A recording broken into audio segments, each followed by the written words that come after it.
Good evening. I'd like to call the meeting to order. Would you all please rise as you are able and join us to the Pledge of Allegiance to a flag of our country. Ready? Begin. I pledge allegiance to the flag of the United States of America and to the republic for which it stands, one nation, under God, indivisible, with liberty and justice for all. Thank you so much. And the clerk, please call the roll. Councilmember Wellender, Here. Councilmember Dean, Here. Councilmember Farrar Rivas, Here. Vice Mayor Gurney, Present. Mayor Lowe. Here. Thank you. Thank you. We are doing this meeting both in person and people can join us remotely, and we plan to continue that practice. There is no report, there was no action taken in closed session. I am looking for a motion to approve the agenda. I move to approve the agenda. I second. Moved and seconded. Is there any questions regarding the agenda? Seeing none, I'll ask for a roll call on the approval. Councilmember Wellender, Aye. Councilmember Dean, Aye. Councilmember Farrar Rivas, Aye. Vice Mayor Gurney, Aye. Mayor Lowe. Aye. Thank you. The motion carries unanimously. Thank you so much. At this point, we open this up to the public for any comments on any item that is not on the agenda. So if you see something that you want to talk about later, you'll have to wait till that item comes up. We afford 3 minutes to the public, and please come forward. Happy to have you here.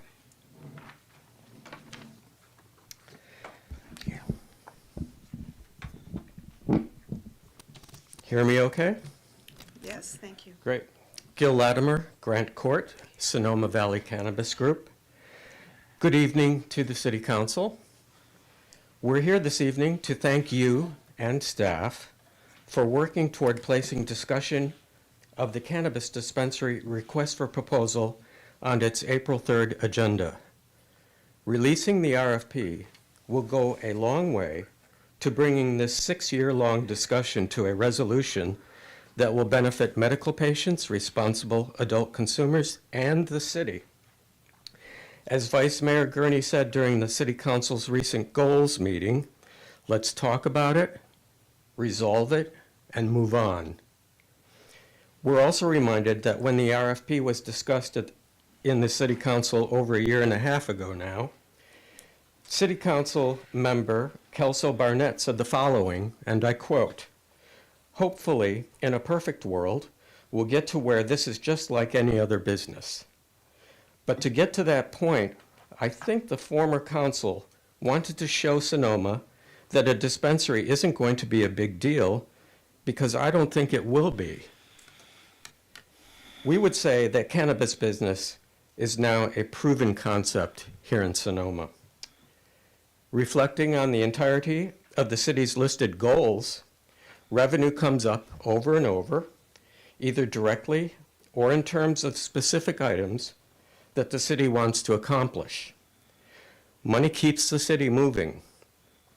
Recently, I overheard an exchange between 2 well-known local business leaders regarding the benefit of a second dispensary, and I'd just like to echo what one of them exclaimed, "Take the money." Thank you very much. Thank you, Mr. Latimer. Anyone else for a comment? Yes, please. I got to put this down here. Sounds Josette Bros Eicher, 1110 Loma Court, also Sonoma Cannabis Group. Hi, and thanks for listening to me today. I am sure you all know why I'm here today. I would like to thank the mayor and the city council for placing the RFP for a second dispensary in the 5-month goals. I do sincerely hope that it will be on the agenda for the April 3rd council meeting. Diverse community-serving businesses are what Sonoma needs. Seniors like me and vets have been and are customers of cannabis dispensaries. I know there are many pressing and large issues that weigh on this council and local governments everywhere. But think about it. This small thing can be accomplished easily, will benefit many community members, provide tax income to the city, be a partner in adding diversity to the tourism industry, and give consumers choice. On another topic, we have business and commercial property owners who are showing us they care for our community, and especially those that have little or nothing. As was brought up at the goals meeting, partnering with businesses and investors for community-serving needs is a win-win. Right now, Mr. Jefferson has Homeless Action Sonoma using his West Napa building as a warming and resource center. Annie Philandis in our Springs community is moving forward on construction of the tiny homes and resource center. We need more of this. As you all know, I'm a member of Wake Up Sonoma. Though there is really nothing, maybe nothing legally anyone can do, we have to realize we have a community that will eventually face negative economic impact. In our research, we turn up more and more commercial properties each week that have been purchased by Lefevre Matson companies. At this point, there are over 100 commercial and residential properties we have identified. Dave just found 3 more at the time that I was composing this little speech. These properties are not listed for sale. Lefevre Matson reaches out and offers to buy at well over the value of the properties. I hate to say it, but most people cannot say no when offered millions. At the pace we're seeing, they will soon own most of the commercial property in this city, the entire strip that is included in the Springs specific plan. Though legal, we have to start asking ourselves what our future holds. Will our community be welcoming to everyone? And will small businesses be able to survive a commercial property monopoly controlled by Lefevre Matson, their investors and supporters? Thank you again for listening. Thank you so much. Any other public comment? Any public comment on Zoom? No one's raising their hand, Mayor. Very good. Okay, public comment is now closed. Moving on, we are at council members' reports and comments. And for those of you who may have been following these meetings, we used to do this at the end, but actually I think it's important that while we have an audience, if it were, that you kind of get to hear what we're up to these days. So I'd like to turn this over to my colleagues, and who would like to go first and talk about any committees or any other adventures that you have been having. Anyone have anything to share? Please, Mr. Wellender. Yes, I had the opportunity to be part of the meeting on the 21st of February called the COC, and being a relatively new person to the group, not to the topic of those without shelter, I basically sat like a church mouse and listened. So I don't have a lot of definitive update, but to say that it is a group of concerned and motivated citizens that want to continue to make progress with the topic. Thank you. Thank you for attending. Anyone else? Mr. Ding? I was attending COC Counties at a meeting, which is very long than a meeting, 4 hours from the 1 o'clock to the 5 o'clock. At the beginning, I would like to suggest in some way could be let this meeting the shorter. But again and again, I listen, something I learned a lot. So I keep staying. I didn't propose my protest. And the good thing is I want to bring is with my patience, finally, and we voted and the grants and allocation. Fortunately, out in the local homeless and the shelter and the HAS, we got $300,000 allocation from the federal and grants. Originally, I know we submit that is the total $500,000, but they cut because of the limited allocation, they cut it to the 300. I'm very optimistic for this, and the next step, they will send it to the Board of the Supervisors to vote. Hopefully, we can get the money to out in the Sonoma Valley and the end of the June. Thank you. Really wonderful news. Okay. Ms. Farrar Rivas, do you have anything to report? Yes, I do. I attended the CVCAC, which is the Sonoma Valley Citizens Advisory Commission. I'm trying to read out all the acronyms, since all the acronyms are kind of, Latin to me at this point. And like Councilman Wellender, this was the first of those meetings I attended, and they were discussing Kenwood Ranch Winery Design Review, and they came out of that with a recommendation for approval, although there was a number of concerns about the development that was going to happen there. Similar concerns around, issues around transportation, and there were some specific issues around parking there. But other than that, they did not approve it. They recommended approval.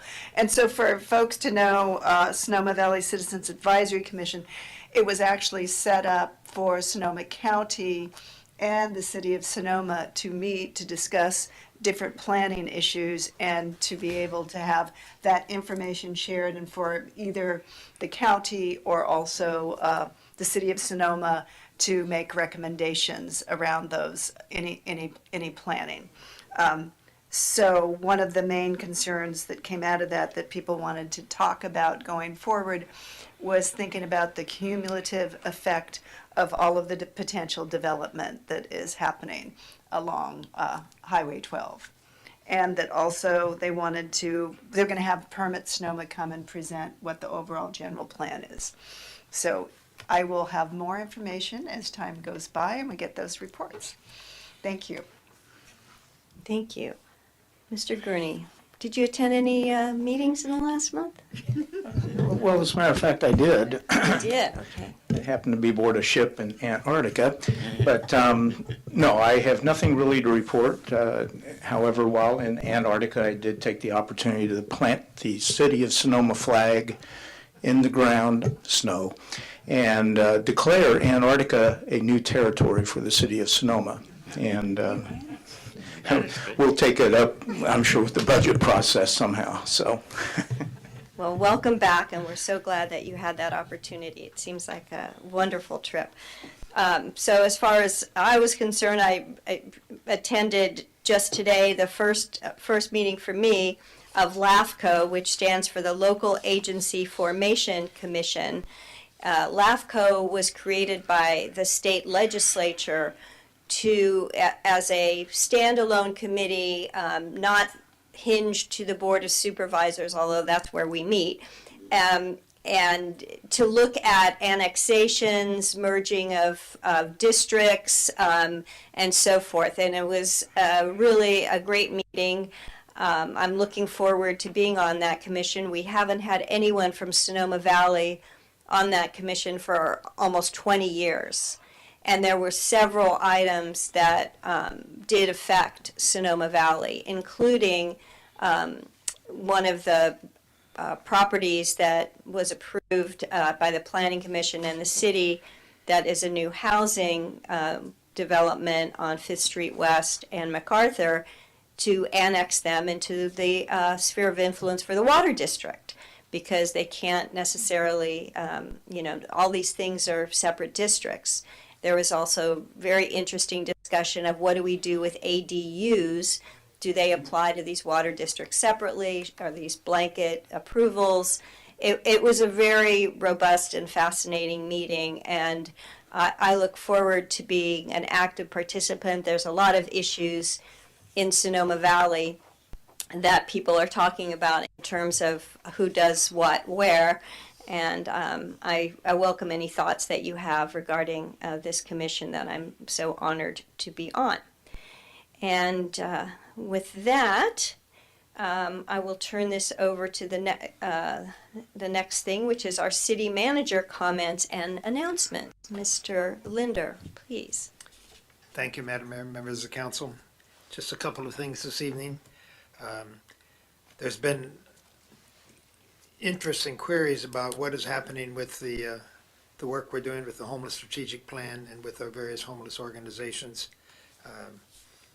So I just wanted to give you a brief update. We are working with the county. We're working with David Kiff, who you well know, who's the head of the effort in the county. But we're reaching out to each of our organizations as part of our strategic planning process to see what they need, financial needs, any operational issues, and where need be, for example, with the HALS organization, if they need some assistance in applying for grants or working with their budget and so on, we can do that. But we are working to bring to you in April a homeless plan, and we've gotten the direction from you at this same January 31st priority setting session that we want a collaborative approach.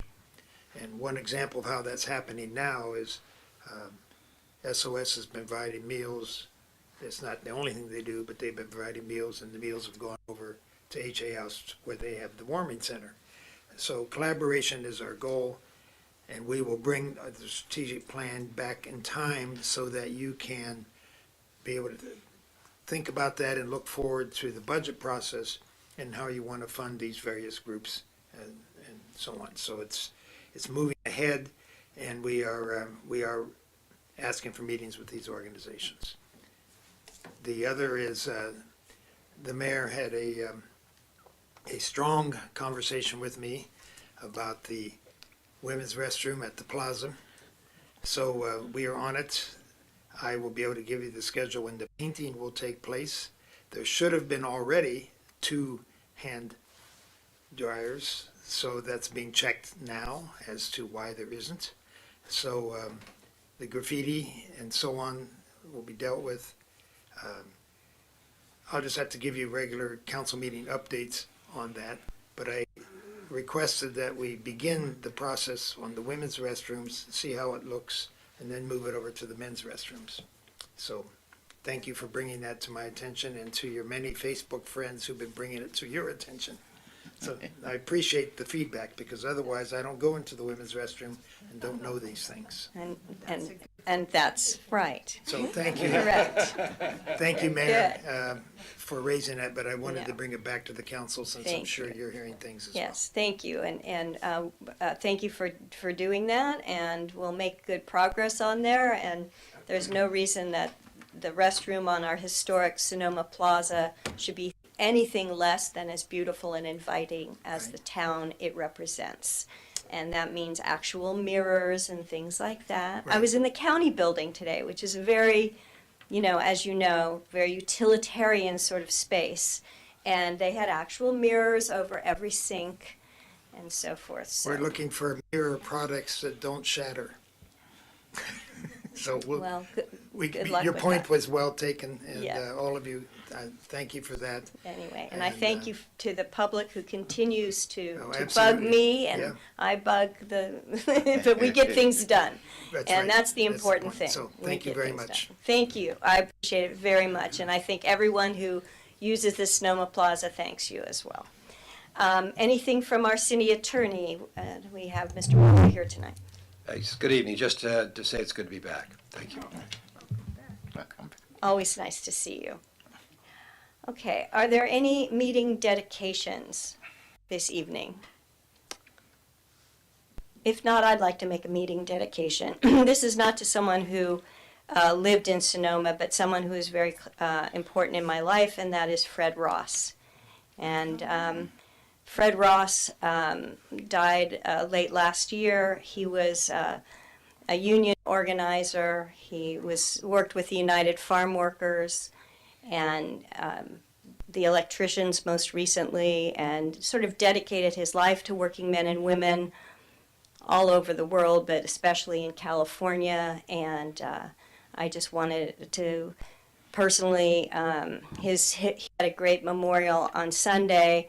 You can look at it and Google it, and you can see who was there. He used to work for, at that time, Congresswoman Nancy Pelosi ran her campaign back in the day.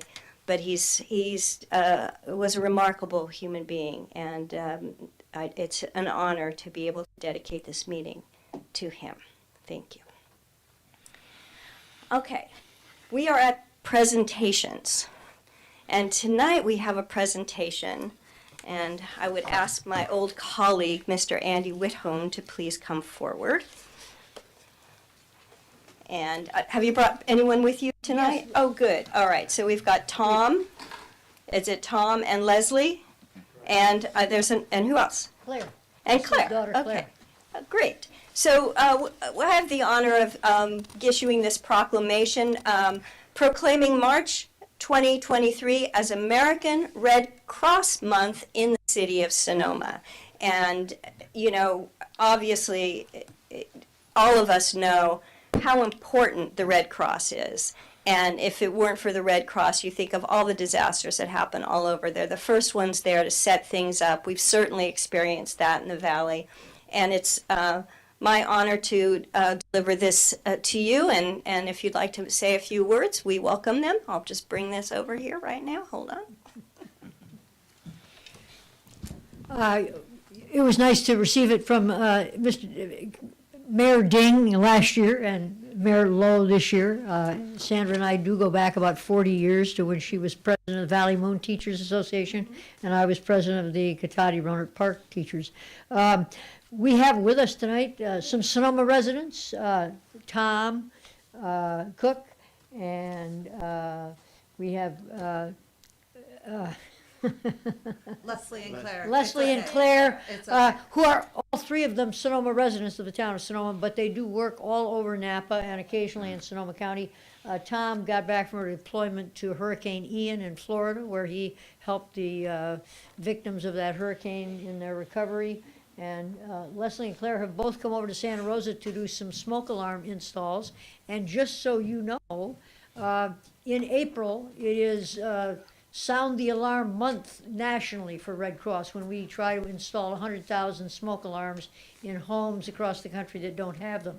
And our location for Sonoma and Napa counties is in the town of Sonoma in Moon Valley Mobile Home Park.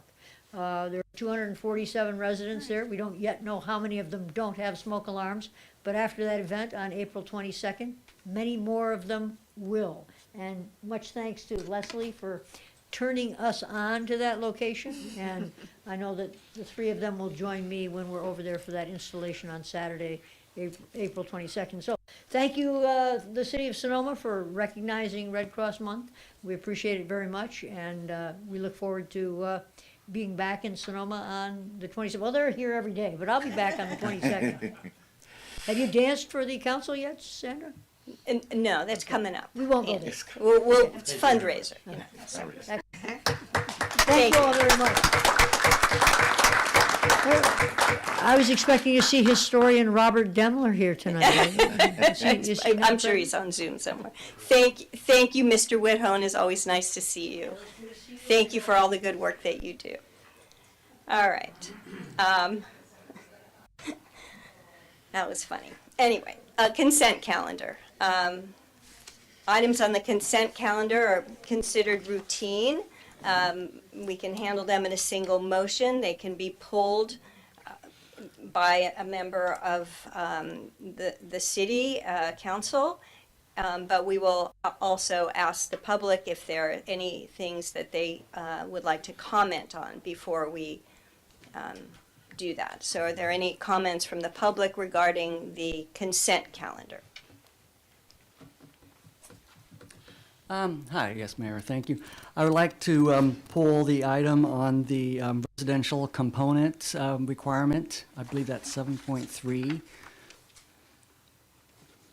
Okay, and as my understanding is, you're asking, your recommendation is for one of us to pull it, because actually the public can't pull it, the city council has to pull it. Well, but it is okay, your then- request, I get that, yes. Okay, so then I can comment on it now because it might not be pulled? Is it what you're saying? You may make a comment Okay. on it, of course. I might as well know, since I'm not sure. Anyway, I hope you have received my email on this subject, and that is that the phrasing in the ordinance is changing to drop the word "at least." The existing one says a residential component shall normally comprise at least 50% of the total proposed building area. The proposed is, it says, a residential component shall be equal to 100% of the floor area commercial component. Notice it says equal to, not equal to or greater than. So by the symmetric property of real numbers, if x equals y, then y equals x. So what you're also saying is that the commercial component must be equal to the residential component, which is not what I believe that you want. We do an example here. Let's say you got a commercial component, the size of this paper, a residential component. You can have first floor, second floor. They're equal in size. Now, if you want to have a commercial component on the first floor and a residential component on the second floor and the third floor, you now have the residential component is now equal to 200% of the commercial component. That is not allowed according to what you have just proposed to put in this. I don't believe that is what's intended. So my recommendation is that you change it to add the words "or greater than," so it reads, "A residential component shall be equal to or greater than 100% of the floor area of the commercial component."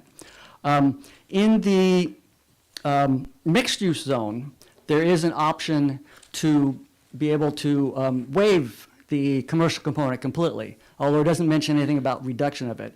So the issue is really in the commercial component, and I remember in the discussions that the council had is that you were actually looking for in the commercial area to have ground floor commercial with residential above. And I'm sure that you would like to see first floor commercial, second and third floor residential. So please, with that minor change, I'm not sure if you'd have to come back for another second reading, or if that is just a minor clarification that it can be done tonight. Thank you. Thank you so much. Are there any other comments on the consent calendar? Anything on Zoom? No. Okay. Hello? Yes. I would like to not pull out. I just would like to make comments Oh, sure. for our agenda 4.4. I would like to. Wait 1 second. 4.4? Yeah, 4.4. You mean 7.4? No, consent in the calendar. Oh, I see. Oh, Yes. Yeah. Yeah, that is the I see received what you- status report on the funding update for the Yeah, city yeah. homeless. I get. Yes. Yes. Thank you.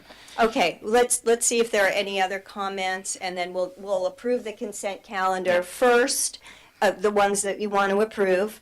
We'll come back and see if there's any pulls or if there's any just comments, because Yeah, just according to our council, we can take just a comment or two. Is that correct, Mr. Walter, without pulling it? That was your previous advice. Yes, thank you. And that would take care of Mr. Ding. All right, so first of all, are there any pulls from the consent calendar? Okay, so no pulls from the consent calendar. So let's take the comments, and then sometimes the comments require us to then do a pull, so I'm just going to take the comments. Mr. Ding, we'll start with you on your comment. Yes, I would like to appreciate the local nonprofit organization, give us the support, $25,200 immediately. Okay. They were approved. That is in the support in the city and also in the county. We got another 1/3, so that we can move forward so quickly. I just say thank you. It's always nice to say thank you. Thank you, Mr. Ding. Are there any comments regarding any of the other consent items before we take a vote? Mr. Wallander, did you have a comment? Actually, I do have a question, if I could, to raise to Mr. Walter.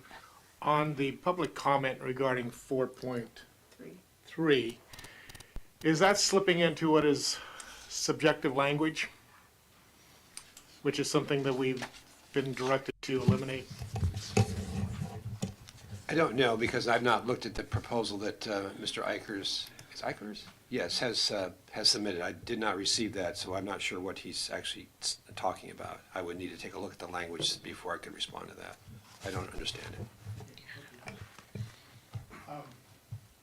Then I do also have one comment on item 4.5, which is actually, I don't intend to pull it, but as we discussed, I think it would be great to know a little bit more about the existing structure of the various departments. So I'd love to see at some later point the opportunity to, for the full council to have a understanding of how the various department structures are. And that's my comment. Okay, and I think that's a good comment. It may come up in a subsequent item that we want to talk about the structure. I think there's something for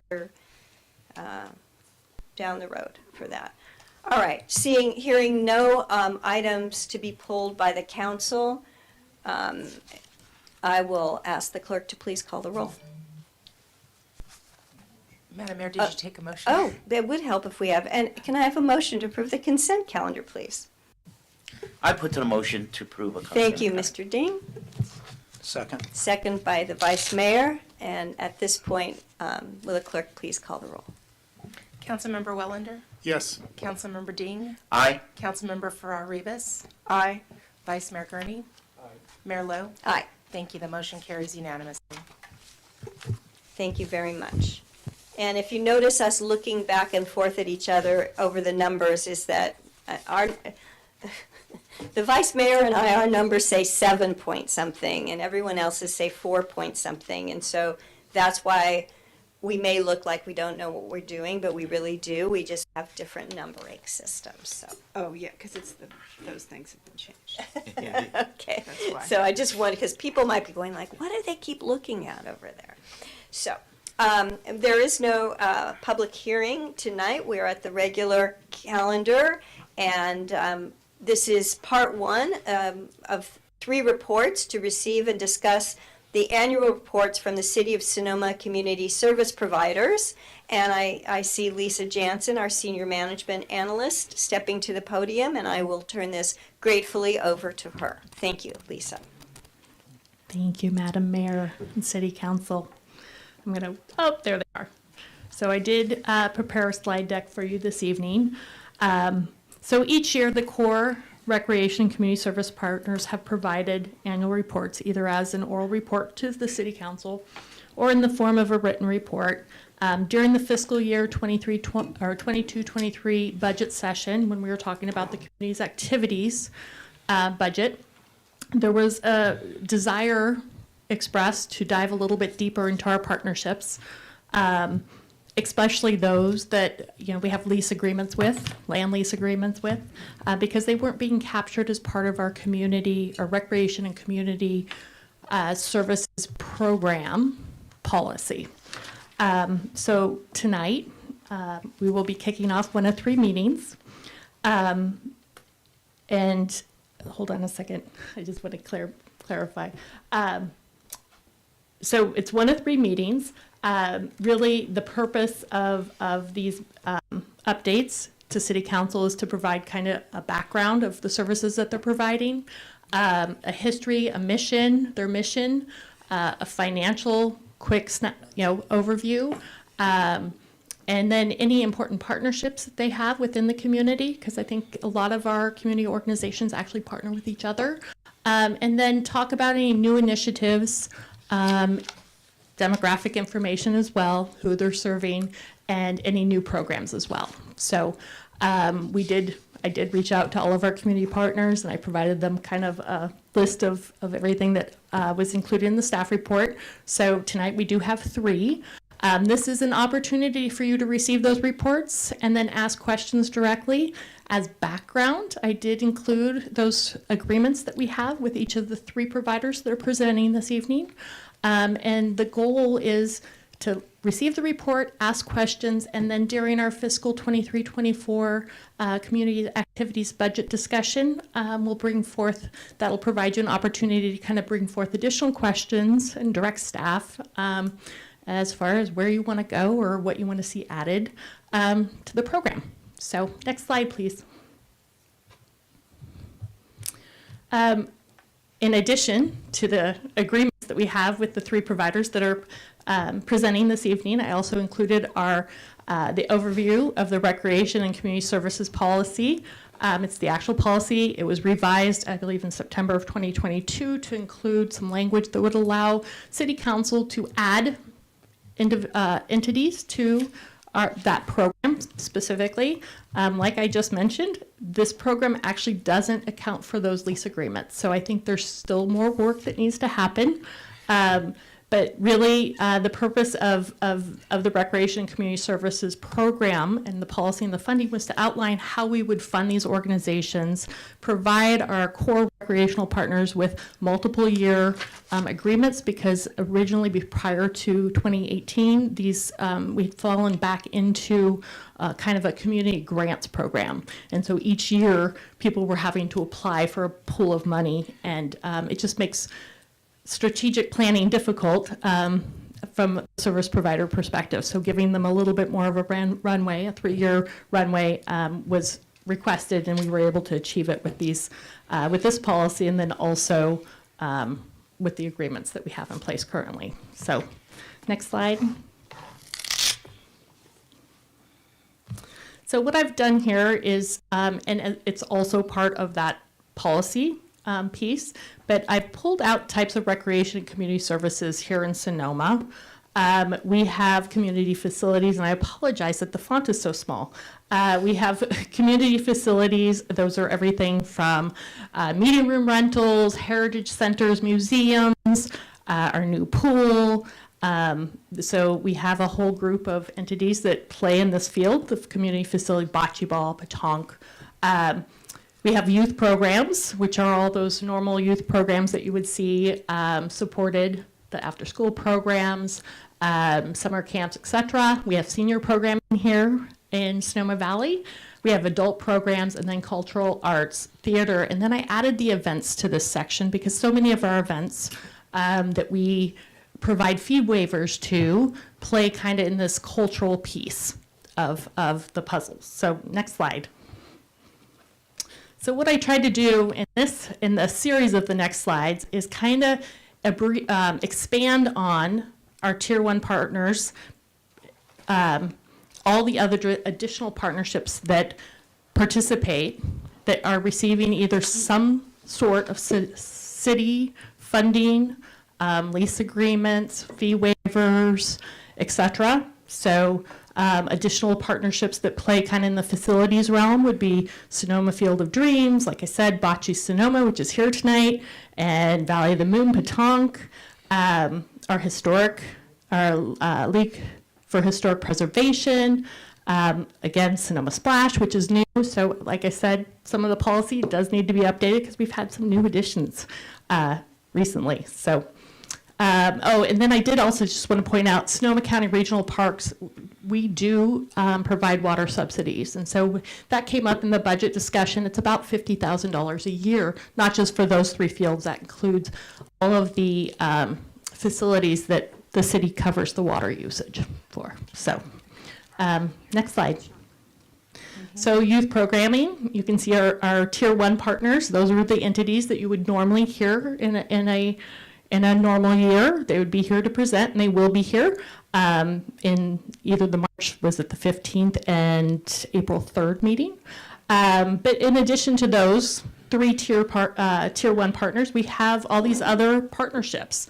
And again, one might go, oh, Sonoma Valley Field of Dreams is really a field opportunity, but if you think about it, they're really providing a reduced rate for our sports and athletic leagues to come and participate, and they have field use. And so in essence, they're subsidizing some of those costs to all those leagues, all those youth and adult leagues that play on those fields. Other ones that I think are important to note is Sebastiani Theater. They do a lot of youth programming, etc. And we'll go ahead and go to the next slide. I don't want to drag on too much, but senior programs, everyone thinks of Vintage House, but honestly, there's a lot of other programs that seniors participate in here in Sonoma Valley, and I'm sure this is not an exclusive list. I probably missed a couple that we could put on that list. Again, I think, Splash is a big one. The city is funding them $25,000 a year for the next 10 years to help provide water safety trainings and water aerobics, et cetera. So the senior community is actually part of that programming initiative. Next slide, Rebecca. And then adult programs. I did go ahead in this slide, add SOS. You'll notice that Haas isn't in there because currently the city is not participating in any funding to Haas. But again, during budget season, as that item comes up, I think you will see this list expand some. So next slide. Again, this is the cultural arts, theater, and events. Some of these entities we subsidize by just giving them $1,000. We call it a free event day at the Sonoma Vet Center or Sonoma Veterans Building. So in essence, again, that's just another way that the city of Sonoma contributes to the organizations who are providing some of these services. Next slide. So the recommended city council action item for this evening is to receive the reports, ask questions of our providers. Again, I provided the agreements as just background information. I didn't have intent to go through the agreements tonight, so just so that we're all on the same page. And again, I didn't have intent to really go through the policy at this point. Those are items that we'll bring back at a later date. So with that, I'd like to introduce Tony, and I always butcher names. Passantino from Sonoma Ecology Center, who's one of our Tier 1 partners and provides many services in each of those columns that I reported on.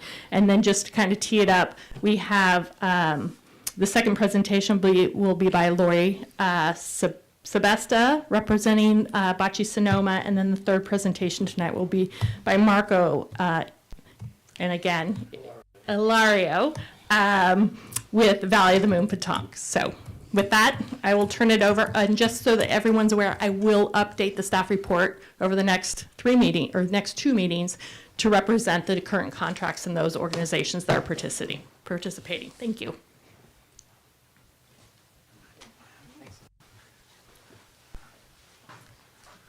Is there a slideshow that goes with this?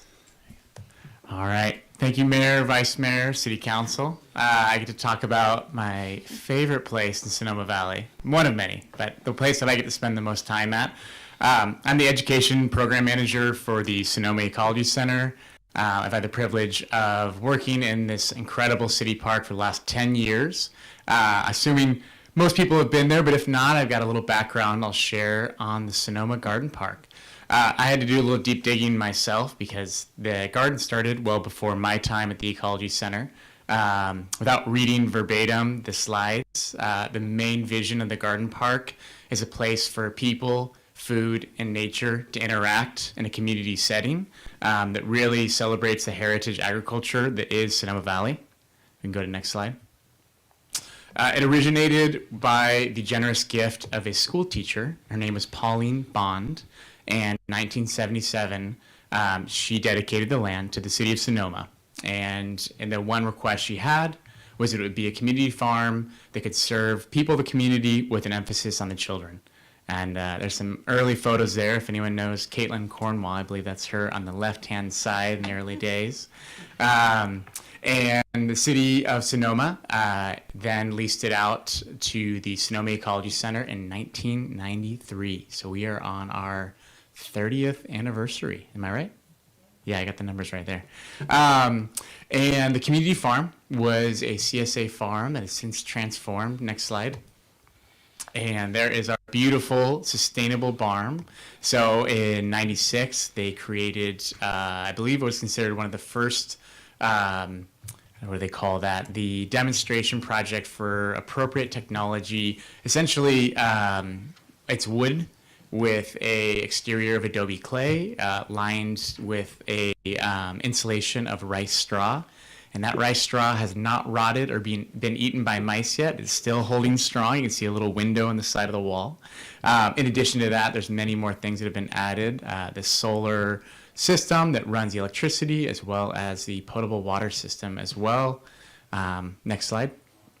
And then an early master plan was developed there with a lot of support from volunteers and our own staff. It was adopted in 2006 and was considered for designation for the Bond Property Maintenance Fund. It really helped us kick off what was originally kind of a grassroots project into a formally identified city park. And we'll see some of that, I think, in the next slide here. So many infrastructure additions. We have our signage, of course. We have a demonstration area for water-wise, not just landscaping, but actually groundwater capture. And so what we call is slow it, spread it, and sink it when water hits the ground from the rain.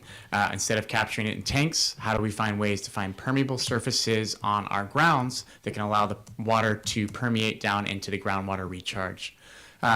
We have the privilege of really having the support of Rotary over the many years. They helped fund the greenhouse. We have shade structures where we have thousands of native plants that are used to restore land all across Sonoma Valley. There is ADA accessible pathways all throughout the park, and that includes the drinking fountains and the porta potty, but it is ADA accessible.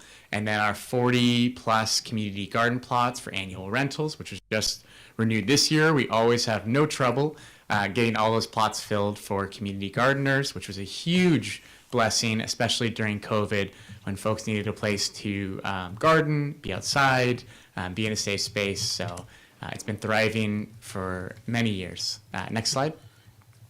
Here's the most recently updated master plan. It's a lot. It's a little overwhelming. But a point that I want to make is that the most recent major addition to that is that the northwest corner up there, you can see a large caricature of a tree. Well, that tree is the grandmother oak. It is one of the eldest trees in Sonoma Valley, in the valley proper. And that area, it's about an acre plus parcel, was recently annexed into the management of the Sonoma Ecology Center.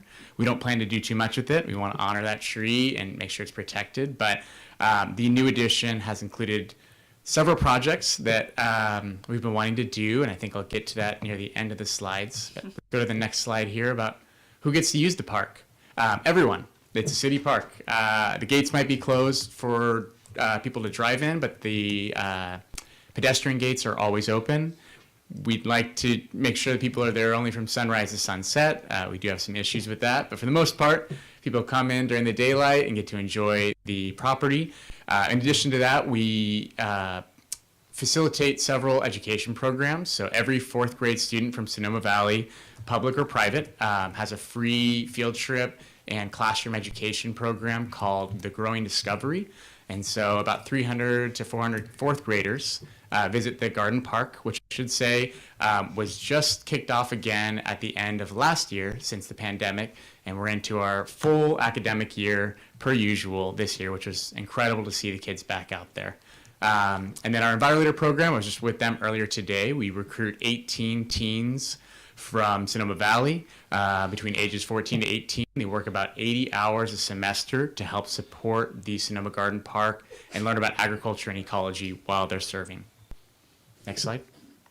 And I hope we can get through this video really quick because it's better than me talking to see them actually interacting with the garden themselves.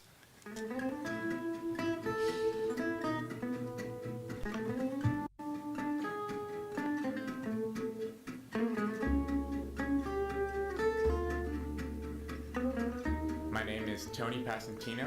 I'm the Education Project Manager for the Sonoma Ecology Center, and we are at the Sonoma Garden Park. It's a 6-acre public park that is publicly protected. It is run by volunteers and our EnviroLeader high school students. People have the ability to rent their public plots on the garden, volunteer, or participate in public workshops. This is also a host site for the 4th grade Growing Discovery program, which is offered to all of the elementary schools in Sonoma Valley, free at no cost. It is a field trip location where students will learn about pollination. They'll be able to work with our Master Gardener volunteers on gardening and also have an opportunity to build their own compost. It's so important to have this type of programming. We spend so much time in the classroom teaching our core content areas, and so integrating this free of cost is just, it's a gold mine. They ran off the bus. I had to remind them to walk. We came here for a field trip and we're exploring like a lot of things like animals and like flowers and like what kind of animals live here. The favorite part of my day was going to taste edible flowers and seeing what is around nature. It's really nice to hear the sounds and eat things that are edible like strawberries. Our Bar Leaders are a team of high school students that are hired on for a semester-long training program. They work twice a week to maintain the garden park for our elementary students to enjoy. They learn techniques of harvest, of planting, of irrigation, and sustainable design for the gardening. There's so much to look at, and it's always changing. Everywhere you look, you can see movement, you can see life. It just makes me happy, all the colors. My name is Maddie Glenn, and I'm studying at Cal Poly San Luis Obispo in environmental management and protection. I love being in nature, and because I was able to work outside for so long over the summer, it sort of just really pushed me more toward that. I really appreciate Sonoma Garden Park, where I can embrace nature, enjoy the sunshine, and feeling connected to the earth. This is all possible because of the support from the Open Space District, our partners at the City of Sonoma, and a huge amount of work put in by the volunteers of Sonoma Valley. By having the Sonoma Garden Park as a learning center, we hope to continue to bring in youth to learn about the heritage agriculture that's built in Sonoma Valley.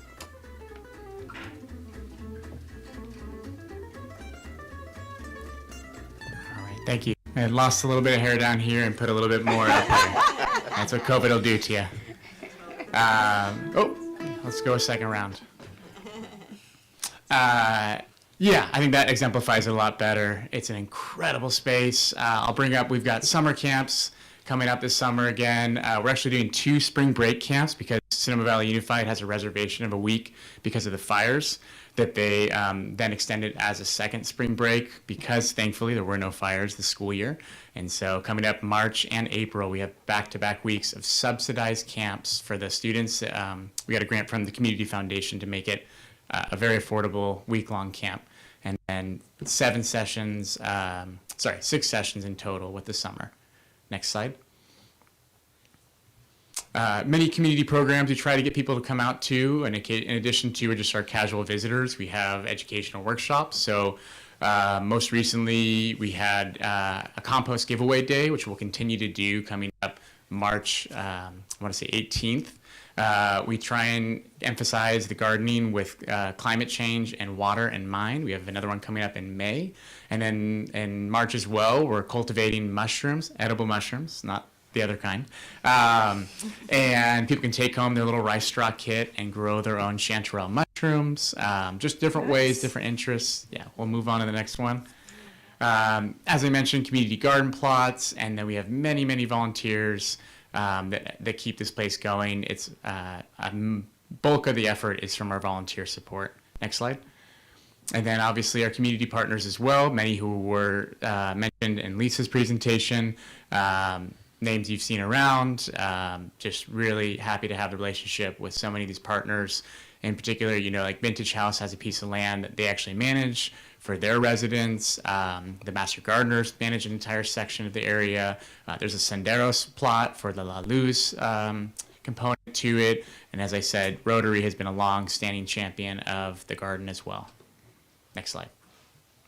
What's going on new? We have our opening for our Children's Nature Play area on April 16th.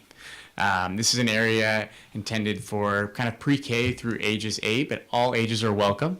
As you can see, not that we're trying to use water, but there are a couple small water features that we're going to maintain, but it gets hot out there in the summer for our little campers. We have a wellness tent that we've been using since COVID for outdoor safe yoga, open air settings. We'd like to increase that with other aspects of wellness or public use from community partners. And so encourage you all, April 16th, big event.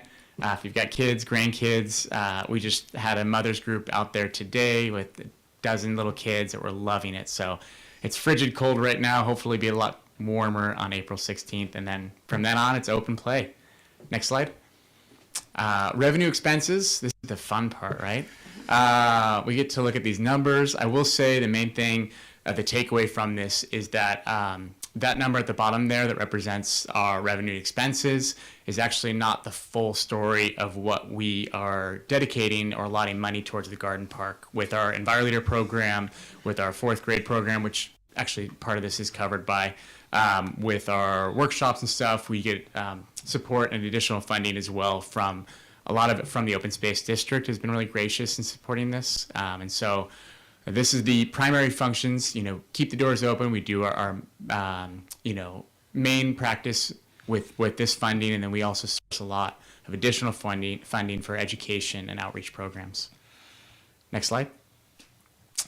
And the city of Sonoma, that funding that they provide annually is leveraged and used with match and many different grants, as I mentioned, with the Open Space District, foundations, personal donations, and our many grants that we work on throughout the year. And so it's a huge investment that you are all making, but it's definitely exasperated, or I guess amplified, by the many other inputs we get from other sources as well. Next slide. Oh, there's a big thank you. Cool. Well, thank you all. Thank you for the presentation. I'm going to turn this back to the council to see if there are any questions before we move on to the next presentation. Any questions? I just want to say thank you. Nice. Perfect. Awesome. Thanks, Jackie. Yeah, I also want to say thank you, but also ask if there's anything that you're seeing because of, I'm going to ask this of probably every organization, because of inflation, cost of employees. Are you seeing, is it budgeting more difficult now than it has been in the past, or how's that going? Yes. Yeah, I think that's across the board. Nonprofits, we're mission-driven employees, but obviously we also want to be able to survive in a community that has a high cost of living. And inflation, I think, really pinches us even more on that. And so, yeah, it's a challenge. Like I said, volunteers are gracious enough to commit their time, and we just continue to work. I know with the economy also a little uneasy, that also makes it harder for donations, and nonprofit recipients are kind of the first to kind of feel the brunt of that. We do have an upcoming contract, RFP, with the Sonoma County Ag and Open Space District that's coming out, I believe, the next month. And so we will incorporate, a higher cost of our employees just to compensate them for the cost of living here in Sonoma. Yeah. Thank you. Yeah. Thank you very much. Awesome. Thank you. All right, Lisa, who do we got next? Are you ready? Ready, all right. Next, we have Sonoma Bocce, and it's Lori Sebesta. Yeah. Wonderful. Let me put this down. Welcome. Can you hear me? Thank Oh, you. yes, welcome, Lori. Good evening, Mayor Lowe and members of the City Council. My name is Lori Sebesta. I live at 450 Easton Drive, and I am the current chair of Bocce Sonoma. Little history. Bocce is an ancient sport and has evolved from being a crude sport played with rounded rocks to the modern game played with metal balls. The popularity of bocce in America has been on the rise, and it swept California in 1989. Bocce has recently become a tournament sport. It's a game for all ages, gender, and athletic ability. It is an inexpensive game of thought and strategy that brings family and friends together with the enjoyment of a game that everyone can play.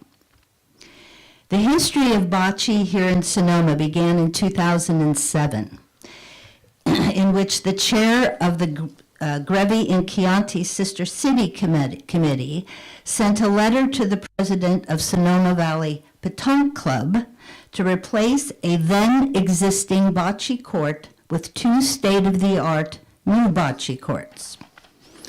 In January 2008, the Petanque Club approved the location of 2 new bocce ball courts. In March of the same year, a proposed plan for the 2 new courts was submitted and was eventually approved by the Community Services Commission as noted in the City Council agenda July 16, 2008, which was also the approval of the lease agreement between Bocce Sonoma and Sonoma Sister Cities.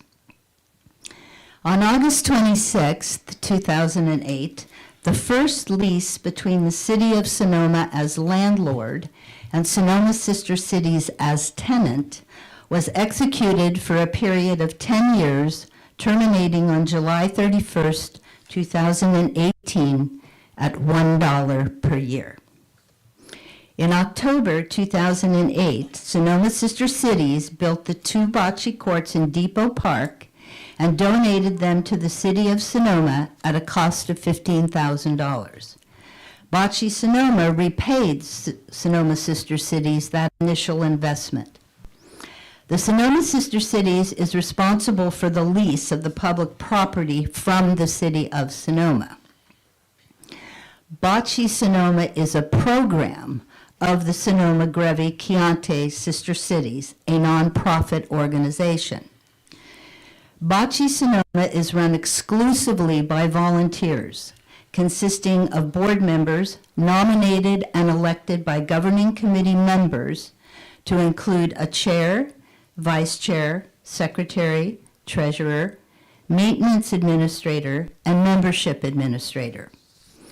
The governing committee includes 1 league representative and 1 co-representative from each league. They are chosen by league members to represent their respective leagues' opinions at Bocce Sonoma meetings. Committee coordinators volunteer to manage rules, tournaments, clinics, picnics, websites, and documents. On September 26, 2014, Amendment Number 1 was added to the original lease to lease additional property to establish 2 additional bocce courts. The 2 additional courts were built and funded by Bocce Sonoma. The term of the present lease was amended to state a new termination date of September 15, 2024. In March of 2019, an additional amendment, number 2, was added to lease an additional portion of the original property for Bocce Sonoma to establish a space for a storage shed and a picnic table. All other lease provisions remained the same. Our mission statement is simple. Bocce Sonoma exists to create a friendly and social environment where enjoyment of the entire membership is the number 1 priority. I currently oversee a membership of approximately 575 members, with room to grow. We are a diversified group of individuals, with the majority of members between the age group of 60 to 90. We are from all walks of life and all socioeconomic categories. There are currently 15 leagues in operation, playing 7 days a week, morning and afternoon, with the exception of Saturday afternoon at present. The courts are available to the public during the time the leagues are not in play. Bocce Sonoma is a completely independent organization with our own checking account and a governing committee that determines the yearly fees. We are entirely self-sufficient and maintain the 4 bocce courts at our own expense. We purchase and maintain all of our own equipment and totally support the community and sister cities. Since we are under sister cities, we pay our insurance through that organization. We have recently partnered with Sonoma Valley Petanque and the fire department to install an AED unit in Depot Park for the use of all in an emergency. Our contribution was $500 toward that unit. It hasn't been installed yet, but it will be very soon. Obviously, one of the more pressing issues on the table is the renewing of our lease with the city. Without that, we have no bocce and no place to play. I have met with Mayor Lowe on this issue and have asked to meet with the city manager at some point in time to get the ball rolling. We would prefer not to wait until September of 2024 because everybody and everything changes and things get lost in the shuffle. We'd love to be able to engage younger people in this fun sport by encouraging teams from grammar, middle, and high school. We would love to partner with the city in getting lighting out to our courts so we could grow our membership and play in the evenings, and frankly, be competitive with other bocce leagues in Northern California. We've even thought about the installation of solar that would benefit the city and all people who use Depot Park. In order to compete with other bocce associations in the area, we would love to improve the courts by providing shading other than umbrellas over the top of the courts, but to date have not been able to get the approval to do so.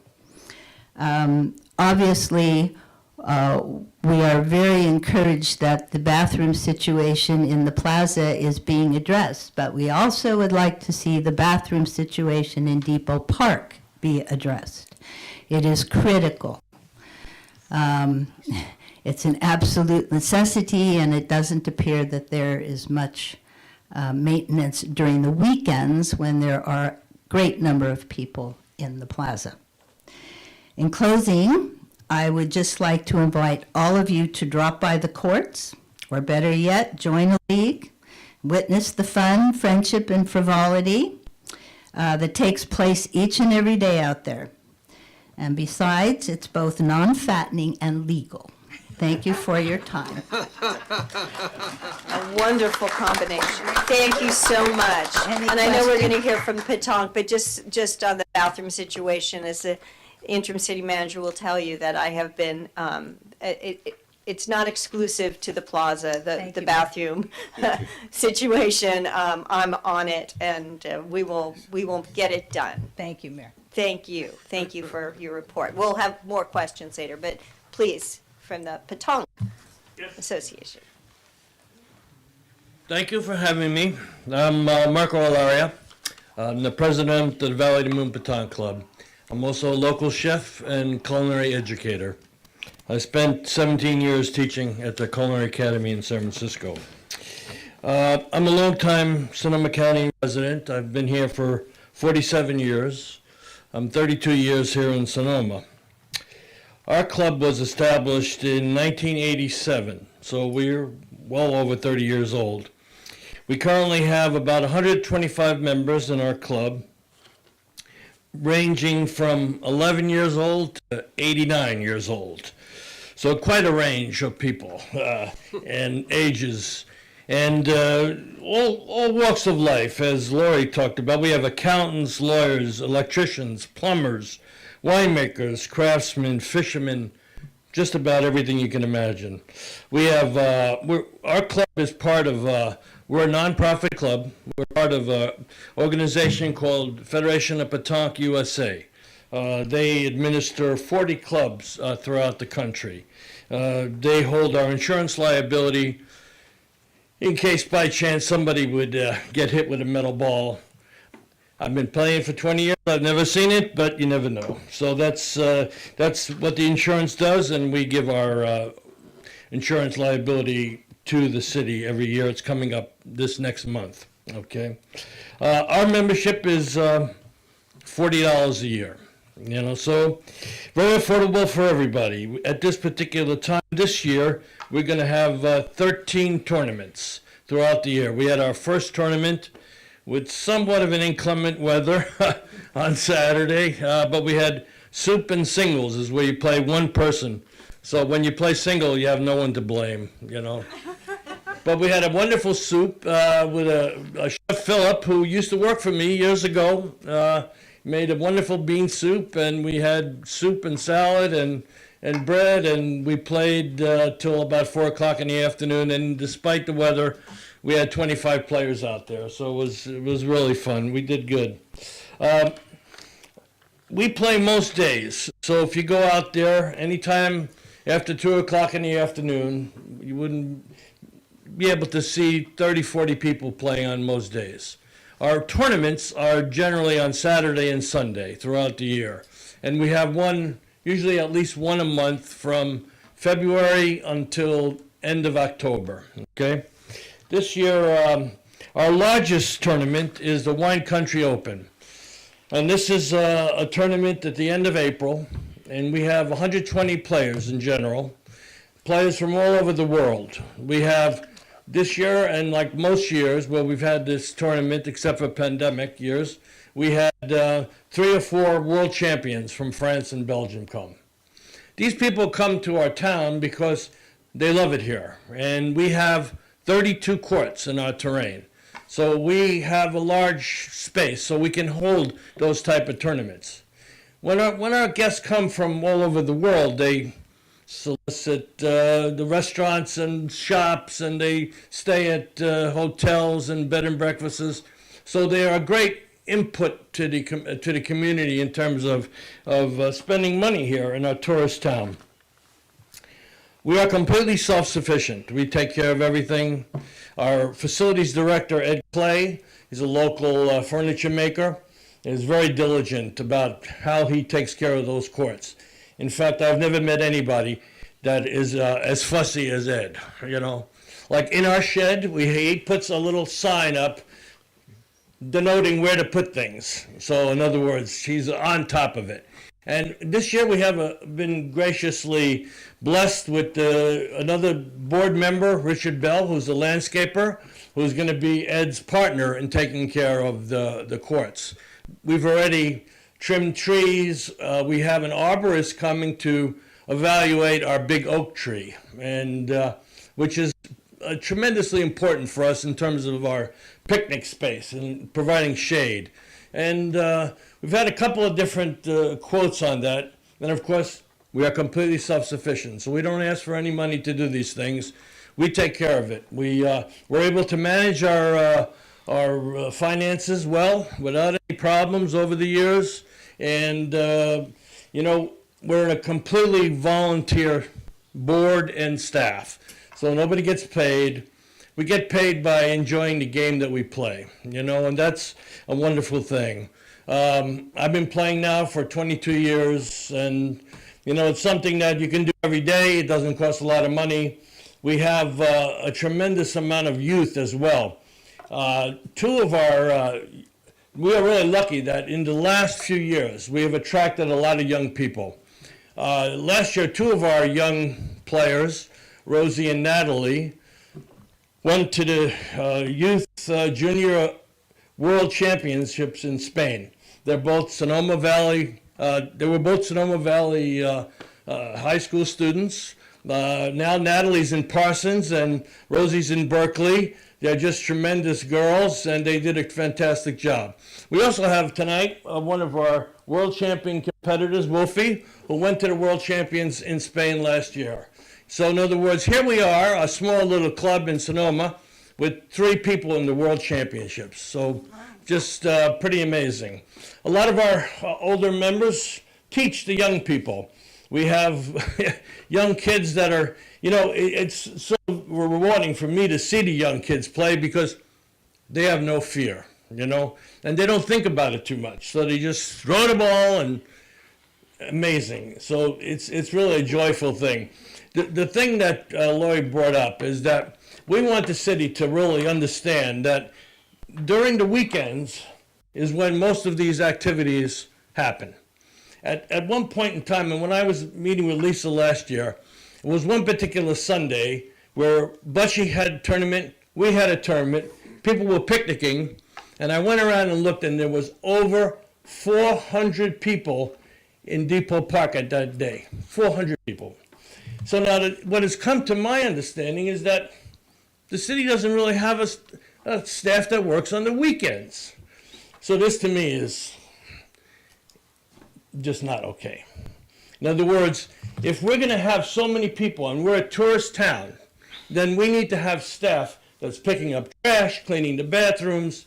One particular day, one old guy was actually a paid worker, I understood, There were women waiting online to use the bathroom. This poor guy couldn't even open the soap to clean the bathroom. I had to open the soap. Our staff went and cleaned the bathrooms because there was no staff there and he was incapable of doing it. So I think that, I've been in the hotel business, I ran restaurants, I did all that stuff. You can manipulate the schedule, give people Wednesday off and have them work on the weekends.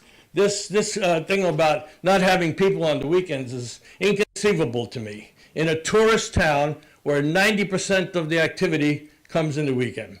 So what I would really hope that the council looks at these things and sees that there is a need for people to maintain that park on the weekends. I think it's extremely important to us.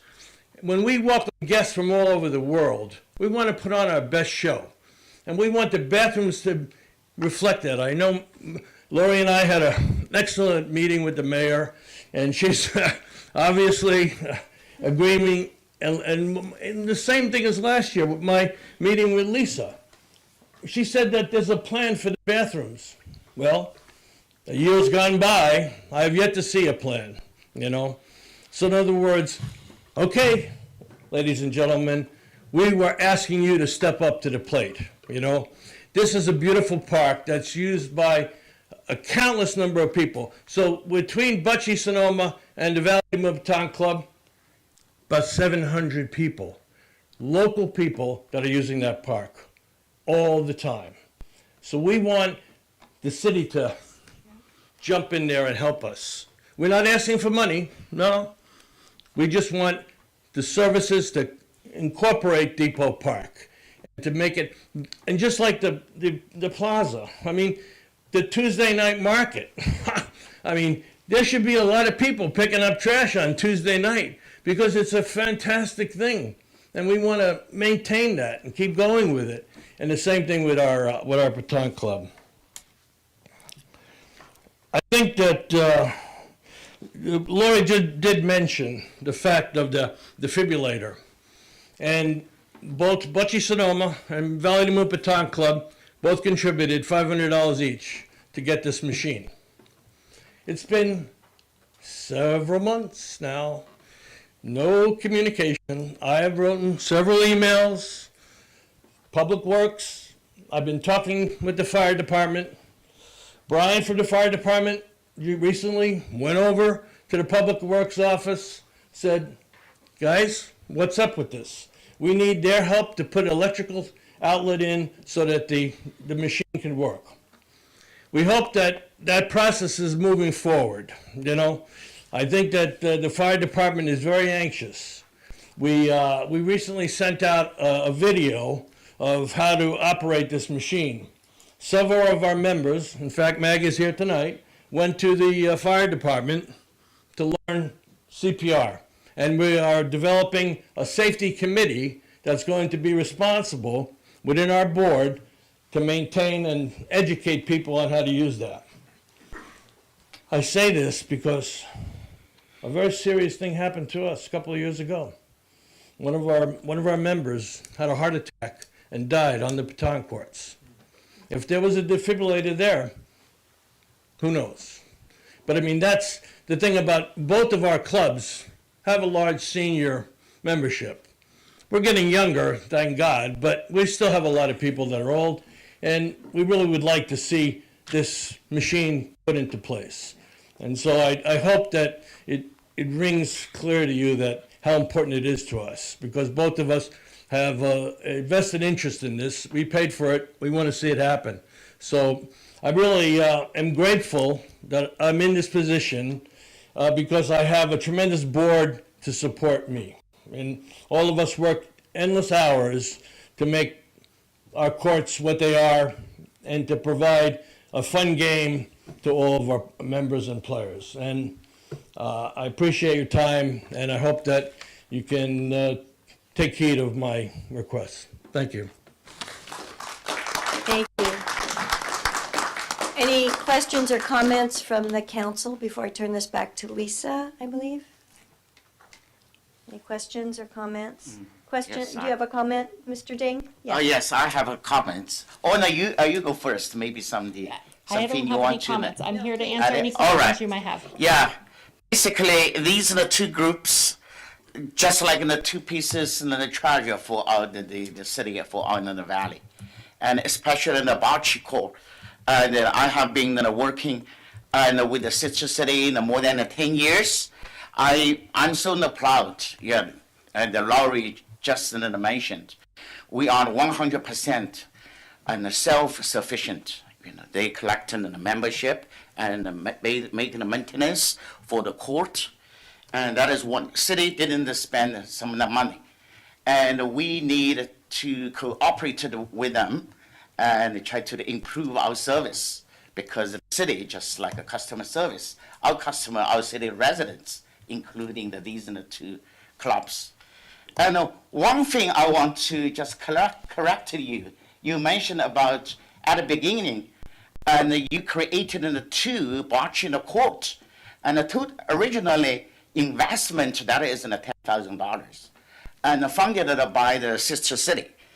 And later on, you said that payback actually didn't pay back, because you already mentioned, and you self-sufficient, and you collected the fees, and then paid the maintenance and the trophies. And at that time, that is 10 years ago, I worked with a former mayor, and at that time is the Bocce Court and the president, Ken McTarget. Yeah, so we work on this. Yeah. So finally, and because at that time I was treasurer, so we said, our investment to you guys, yeah, that is for our support. So actually, and we support ourselves within the sister city, is not and paid back and from the, but it doesn't matter. We are in the same group. That is the one collection. And also, when we in the CVS, a lot of people I deal with them already passed away. For example, Ken passed away, and John on the boat at the beginning, we built up the Patankan court. Him and French sister cities and people and families gathered together. They spent years and made this happen. So for us, we are grateful for those people made a contribution to our city. Thank you. Thank you, Mr. Ding. Any other questions or comments from the council? None. I'd just like to say, we don't have a recreation and parks district in the city of Sonoma, or we may have a phantom one somewhere on paper. It's something I'm investigating. But what we just heard were three amazing groups that are filling the need that any city would be envious of having those kinds of facilities in their city without us doing anything to do it. They're just, so between the garden park, the bocce courts, the petanque courts, and all the tournaments and the things that you do, you're providing something that is the envy of some cities. I mean, I go over to Yountville every once in a while. I just sneak over to Napa just to see what they're up to, keep my eyes on those people. But I've seen that. I've seen their courts over there, and I've been to events over there, and they have very robust funding for the things over there through their city, and I don't think they have as much public participation like we have. This is a very organic, using the term organic, ecology center. I mean, from the ground up, natural thing that came from the community for the community. So it's really quite unique, and we'll get things cleaned up over there because it's for the people. Anyway, I'm sorry. Lisa, you have something more to add to it? I really don't, outside of just thanking the council for letting me to have the pleasure to work with all these organizations. Yeah, I really enjoy this part of my work, so thank you, City Council. Wonderful. I think, we should have public comment as well on this. Is there anyone from the public that wants to add anything or have anything to add to these presentations, please come forward. Yes, thank you.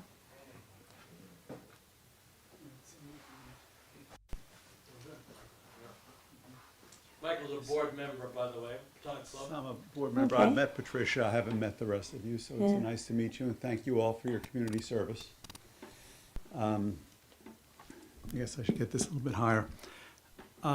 So I'm new to Sonoma. I live just down the street here. You probably know where I live because I'm between Jim Bohar and Christina Bohar's house and Carrie Fogg's house. Just That's how we know everyone down in the Sonoma. road. We know where everybody lives. There you go. That's right. So it's 293 First Street West. But so I just came here a couple of years ago because I've got a new grandson. And I came to be near him and my son and daughter-in-law. And I came right smack in the middle of the pandemic. I got here December 2020. And it was such a wonderful social situation for everyone, right? There was nothing. I was embedded in my community where I used to live. I led bicycle rides, I led hikes. Patricia knows we stopped a pipeline in the community. We created a community thing like Sonoma Clean Power there. So I was very embedded, and to come here and all of a sudden, nothing? Well, there wasn't nothing. Across the street, there was pétanque, the one French word I can pronounce. So it was just a delight to run into a situation where there was this incredibly diverse group of people who just wanted to have fun and play and was nearby, and all of a sudden, I was part of Sonoma. So I just wanted to let you know how that works on a personal level as opposed to the big level, and I promise not to talk about bathrooms. So thank you for your time. Thank you, Michael. There you go. Yeah, not quite as tall as Michael. Hi, my name is Erin McTaggart, and I want to thank you for mentioning people that have led up to founding of these great courts that we have, both for bocce and for pétanque. I also want to say that it's truly multi-generational, as my parents, my mom still does play occasionally. I play pétanque mostly, and my son probably is the 11-year-old that Marco was referring to, who has been a member of the pétanque club since birth. So he has started playing. He enjoys knowing people from zero that he has grown up with. He feels very comfortable with the groups, both bocce and, because of my parents, and pétanque. Also, I have to mention that Wolfie, I mean, I know Wolfie from when he was like a tween. So you just grow up with these people, and it becomes even more of a community.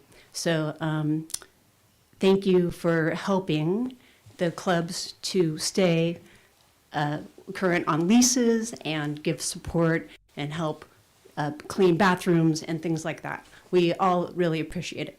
So thank you. Thank you, Erin. Hi, I'm Dave Mahoney. I'm the Sonoma Bocce Court Maintenance Administrator. I'm new to Sonoma, and while walking from my house 2 years ago, while it's getting worked on, I'd go to the bocce courts, see all the action, listen to people, and start connecting with them. And Lori and Jeanette, in my meeting them, 50 times they'd ask me, can you take this job? The guy's quitting. Can you take care of him? I said, I don't know bocce. I never played.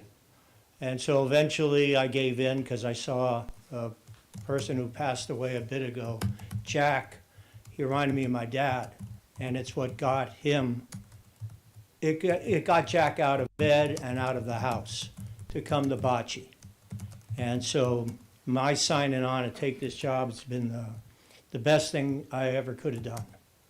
So I'm really attached to the game and to those courts. I'm there pretty much every day checking on them, and I love it. It's my peace and quiet and therapy. But one thing I want to draw attention to, along with the bathrooms, and I've talked to Nick and Chuck and the guys that do their best to, keep up. Chuck had, I don't know if he has issues. He's been out for a couple of months. He's not been replaced. Only one guy, old Nick, he's the one to take care of it or get, you know, your other workers might fill in now and then, but it's sporadic. So anyway, along with the bathrooms, the trees scare me. They're over 100 feet tall. They're constantly dropping stuff. I keep that area as clean as I can, but if one of those trees comes down, there's no petanque, there's no bocce, there might be deaths.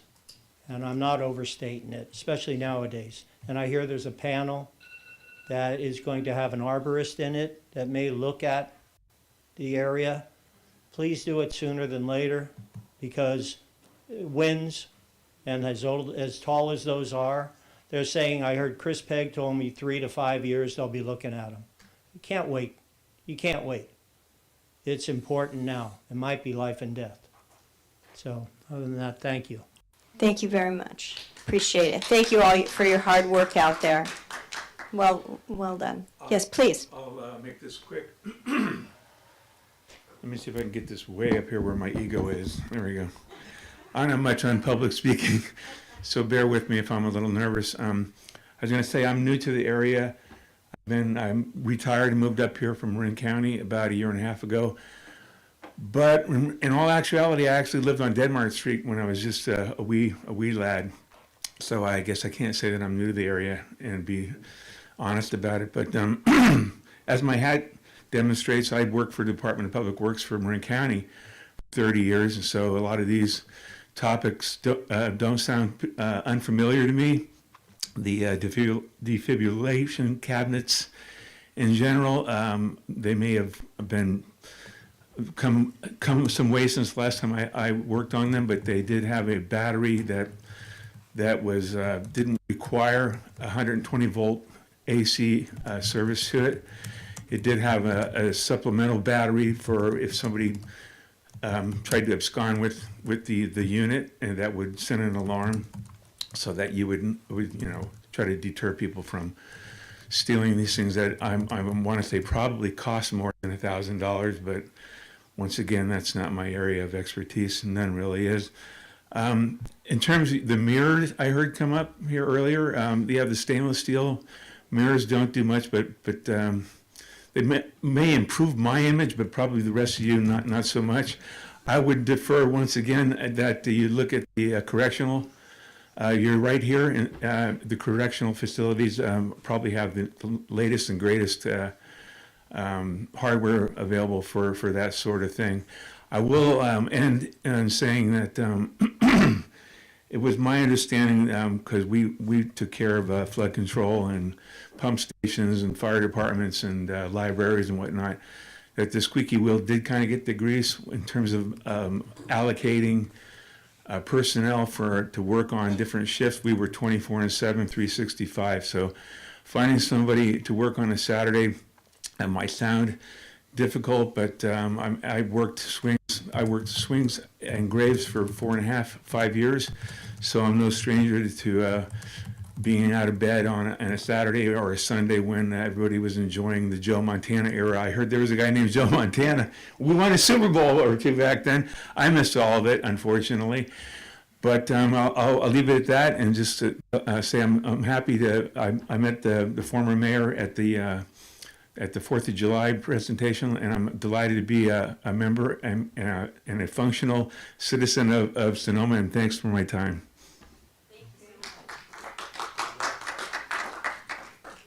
You can YouTube the Joe Montana era. This was pretty amazing, really. I've got his rookie card. Any other comments from the public? Yes, please.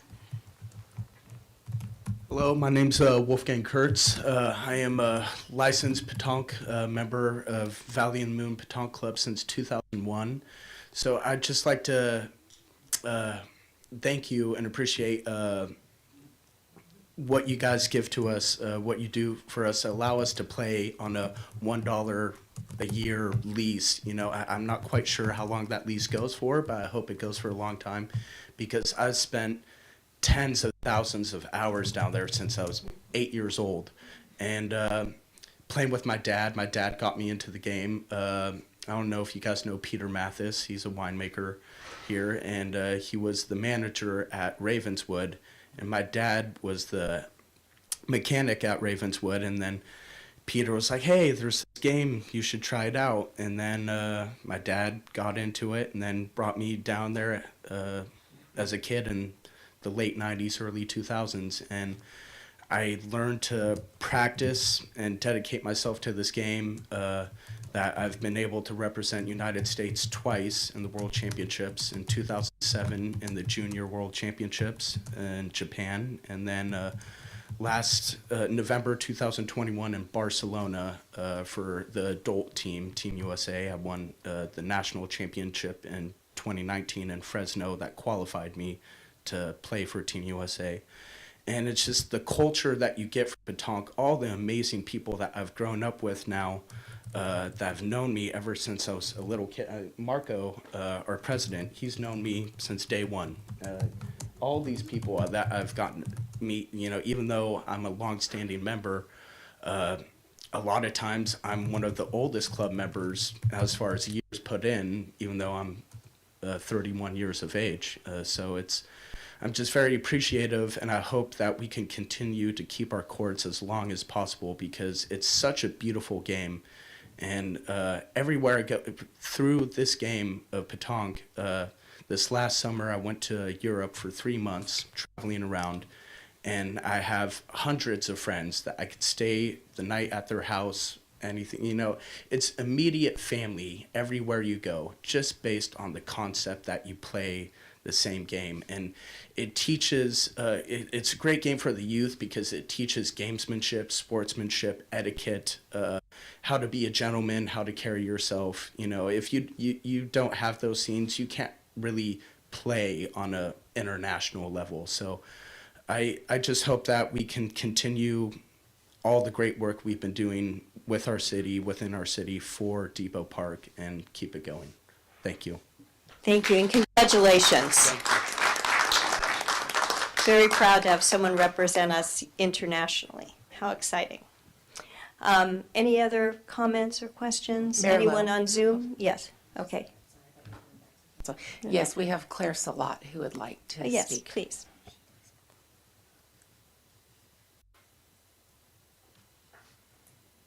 Good evening. You have Claire and St. John here, and we just want to give a shout out, first of all, to thank you for offering the opportunity to participate remotely. This is huge to be able to do. We are members of Bocce Sonoma, and for us, it was such an important and wonderful way to be able to integrate into the community, especially during the pandemic. Bocce and Petanque are two wonderful, safe COVID sports where you can be outside with other people, socializing without the risk of being indoors, where you can stay 6 feet away from folks. And as much as I would love to think that we are done with the pandemic, my sense is perhaps not. And so keeping these opportunities for folks to socialize in a safe way is really critical. And again, thank you so much. St. John, you want to add anything? No, just thank you. So thank you, and just keep doing the great work you're doing and keep our parks safe and open and available.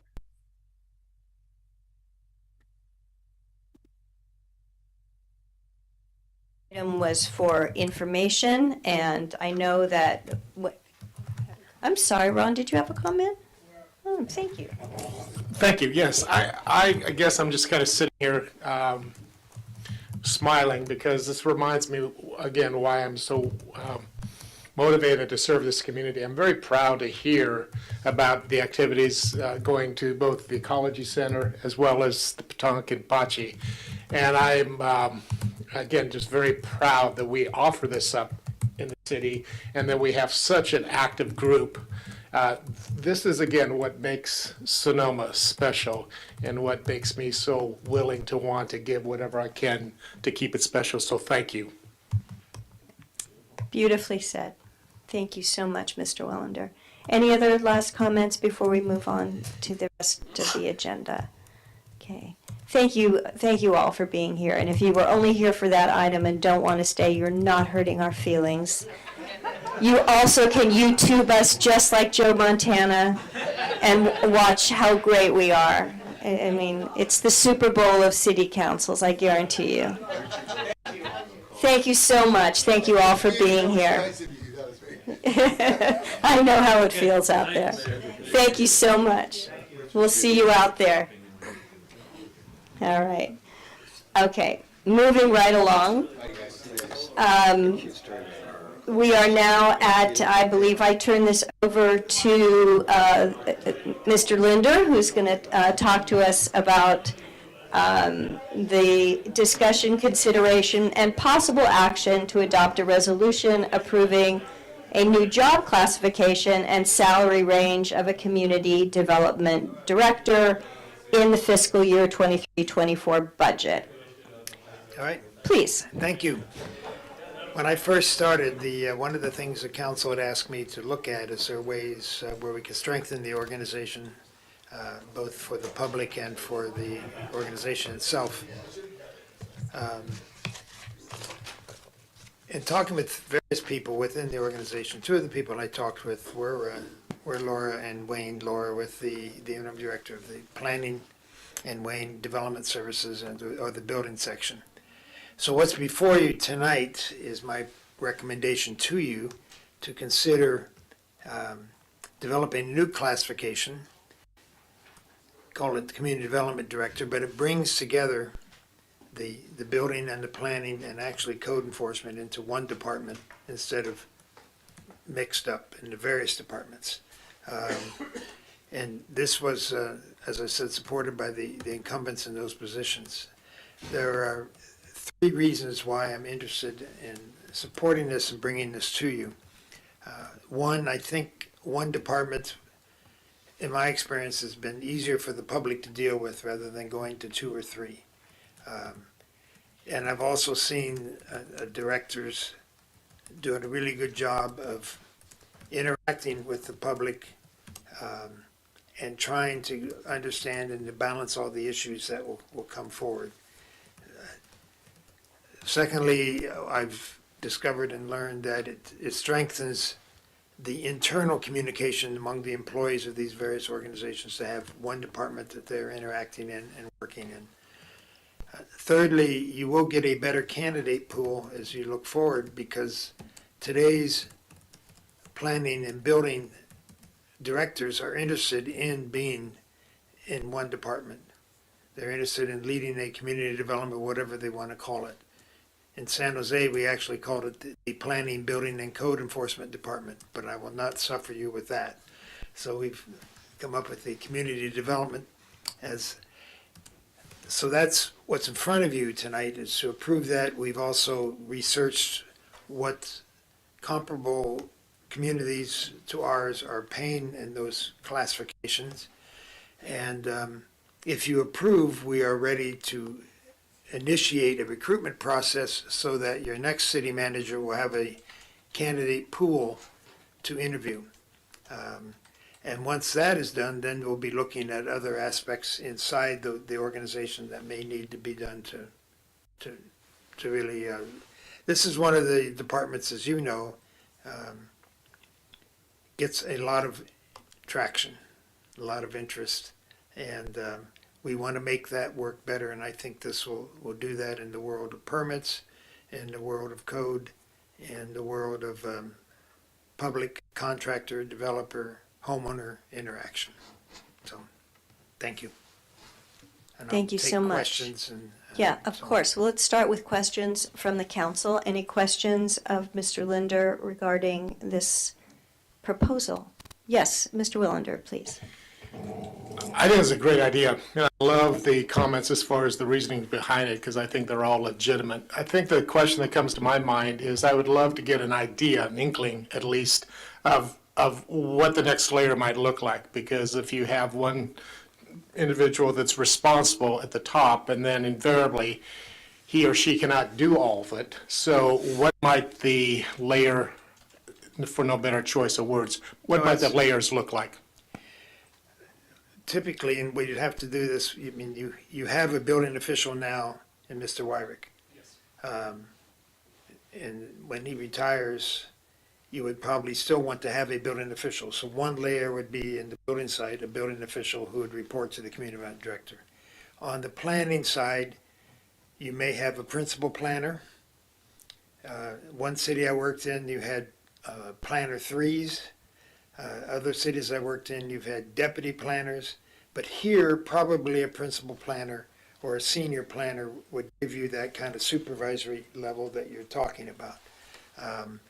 I've left that out for now because if this doesn't go forward, why am I going to create these other positions? Plus, I also want to give the new city manager and the community development director some flexibility in those areas. But that's what you would have typically, a building official, a principal planner, or a senior planner that would report to that director. And then just recognizing the structure that we currently have in terms of warm bodies, the building has had 3, planning has 3.5 or has 3.5. I'm just guessing that we're not going to be growing super leaps and bounds, and I don't think the workload is going to change. If anything, Sacramento will probably want more. So I would guess then I would say that in terms of staffing, it would be fairly similar in numbers, and I think that would be great. Yeah, you'd probably have similar numbers, but you would have a progressive chart where you could move on up. Yes, yes. Yeah. I mean, someday you may want to have additional staff, but I'm not arguing for that right now. I think you take what you have and you get a progression there for their careers. Thank you. Any further questions? Mr. Gurney, did you have a question or no? No. Okay. Mr. Ding, I see your light on. Thank you. Yes, I appreciate this suggestion and how to improve efficiency and effectiveness. I feel like that is right, because you are using your previous experience to set up this position. Thank you. Ms. Rivas? So I think we discussed this a little before, but I'd like to ask this question again just for the full council to understand it. Of looking at these two positions that we're combining, when you're combining positions, thinking of what is the specific skills and characters for each of those two positions, and does it, what is the likelihood of finding someone as the director over both of those systems or organizations that has the skills that would enable them to do both? We talked a little bit about that, Sure. but just, your thinking on that, what is it, are they different, what are the different qualities? Do you often find what is needed for the two positions in one person? Well, as was indicated by Councilmember Wellender, you don't necessarily have someone who is both planning and building. They may have done both of the jobs coming up, but they're not necessarily going to do both in there. What you're really looking for, you're looking for somebody who is technical, but they really have very good soft skills, that they're able to communicate with an angry developer or a confused property owner, that they're able to also communicate internally with their organization. So you're looking for a leader who has some background and experience in that area, and who's worked with building officials.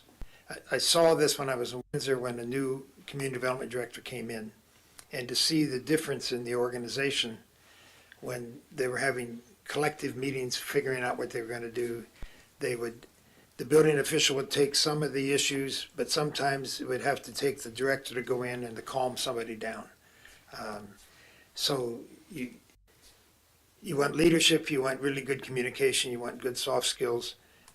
Yes, you want somebody who's technically sound, and most of these folks will have additional credentials that you can look for.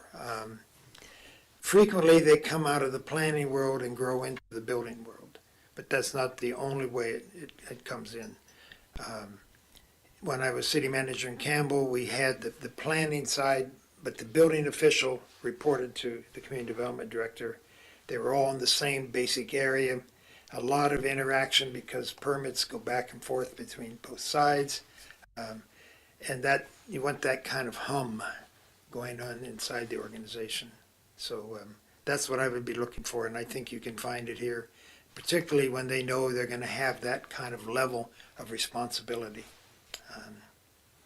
The only danger is sometimes the community development director and the public works director gang up on everybody else. So you kind of have to manage that, but you want them working together well too.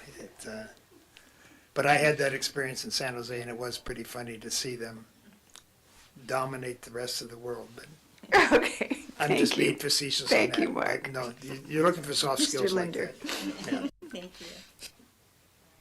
Yeah, I just a few comments. I really thank you for this. This is the kind of thinking that, we asked when you came here. We asked for this, and it's just gratifying to see it come into fruition.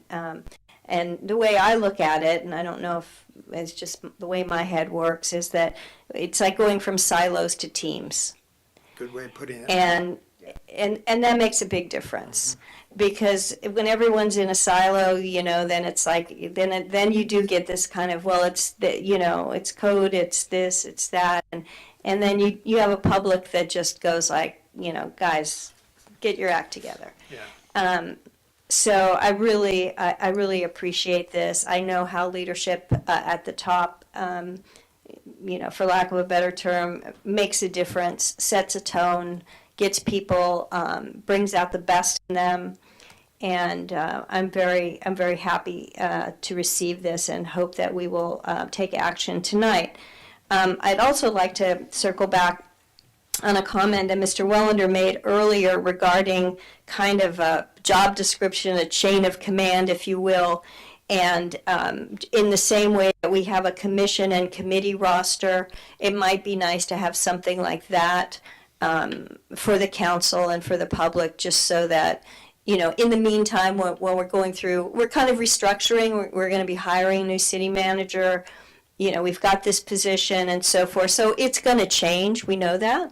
But I think it would be a nice thing for us to have. And Mr. Welander and I talked about it earlier. He brought it up earlier. And it just made sense in this item to also bring it up, that I think that's an excellent idea. Good. And I should add, Mayor and Council, that we had a team that put this together. We had Wayne, we had Laura, we had Kathy Lanning, we had Jenny from my office. The collection, that group, put this together. And I just happened And to that be in makes the me room love with it them. even more. Yeah. So. Because I can't imagine anything bad happening with all those good people with putting their heads together. It's got to be good. I agree. Absolutely. Absolutely. All right. Since we have asked our question, do you have another comment or anything? Okay, I'm going to open this to the public in case there's any public.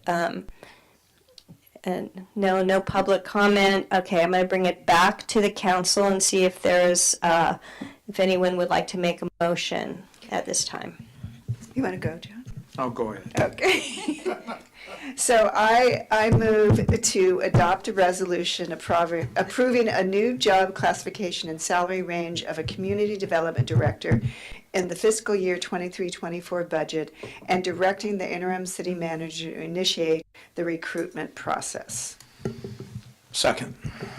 Moved and seconded. Are there any questions regarding the motion? Yes, Mr. Welander. Not a question, but just a comment. I again applaud the process. One is we're starting it now. We're not waiting for the new permanent city manager. Two, I also think that it's very respectful of the interim to say, let's not select it, let's leave it up to because that individual will be held accountable by our city manager. Mm-hmm. But I love the fact that we are forward thinking and that we're starting the process, and I'm 100% supportive. On that note, will the clerk please call the roll? Councilmember Welander? With enthusiasm. Councilmember Ding? Aye. Councilmember Farrar Rivas? Aye. Vice Mayor Gurney? Aye. Mayor Lowe? Aye. Thank you. The motion carries unanimously. Thank you. And thank you again, and thank you to your staff and to everyone that participated with this. It's great. It's an exciting day for Sonoma. So the last thing is the commission and committee roster, which is an information, but I want to add something here. We have, I want to thank the clerk for providing us who we know are the chairs of these committees. But I'd also like to ask the council if you wouldn't mind to kind of pick one of these committees or commissions. You don't have to go to all the meetings, but just sort of be the point person in case anybody wants to check in. Because a lot of them are checking in with me, and that's fine. But it would be really nice if everybody kind of had a specialty, and if you have one right now, you can say it. It's not an official assignment. I'm going to start. I'm just because I've been doing this thing with the arts and these beautiful paintings, which I just love looking at. I'm sort of the de facto, check-in person with the Cultural and Fine Arts Commission. And it's been helpful to them because they've had some questions and so forth. And I really want these committees to know that we value them. And I know that there's going to be a training and so forth, but it would be really nice if we could do that tonight, and then maybe at the training, they could also mention that, we've taken some special interest. We're going to make sure if you have any questions, this is your liaison, if lack of a better word, maybe they don't like the day they're meeting, or I don't know, whatever it happens to be. So does anyone else have a committee that they would like to be the big brother, sister liaison for? We don't have a name for it. Yes, Mr. Wilner. Well, I would love if there's a need, and that includes the Planning Commission, to go ahead and take that, given my knowledge of the current commissioners, and I still have a great passion, so I'd love to have that opportunity. That's wonderful. And so shocking that you would choose that. But I love the surprise. I want to know what knowledge you have. Yes. Are there any other ones that people think of off the top of their head? Ms. Ferrer.